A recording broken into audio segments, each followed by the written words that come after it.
Is doing a YouTube premiere right for your business? Hi everybody, I'm John Lincoln with Ignite Visibility. I've done many YouTube premieres, and here's a formula that's going to help you not only attract people to your YouTube premiere, make it super easy, but also you can get some leads out of it too if you like, and or generate some sales. Let's dive into it. So first thing, a YouTube premiere is just like uploading any other YouTube video. It's very straightforward. You upload the video, you optimize it for something, but instead of pushing it live, you set a premiere date. Now by doing that, what it does is it gives you time up until the premiere to promote the YouTube premiere. So you can let people know through things like an email newsletter, ads around the web, posting pop-ups on your website, featuring it on your homepage, telling family and friends, shouting it from the corner, whatever you want. You can do whatever you want to promote this premiere for a good amount of time. So if you've got a really great piece of content, promoting it ahead of time is a good thing to do, and then eventually people come to this premiere.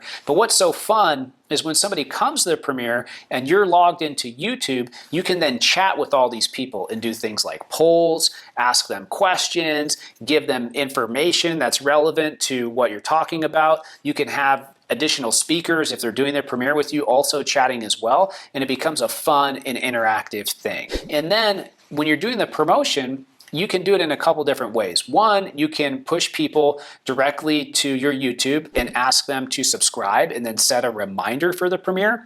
Or if you like, you can set up a customized landing page and push people to this customized landing page, build a list from that landing page, and on that landing page, you can filter these people. Meaning you can ask them, are they interested in a product or service? How old are they? Why did you decide to come here? Things like that.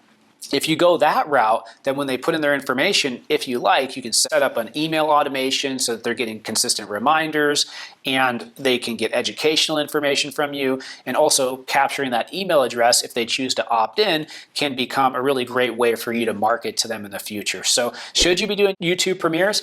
100%. They're a really fun thing to do for the business. You generally want to have 30 days, 60 days to promote it so that you can make sure you get enough people there. But even if you get 20 people on, 30 people on, it's a success. In general, for our events, we like to get somewhere around 100 people on, and that creates really great energy. Make sure to subscribe to our YouTube channel so you can check out our next premiere. See you next time. Goodbye.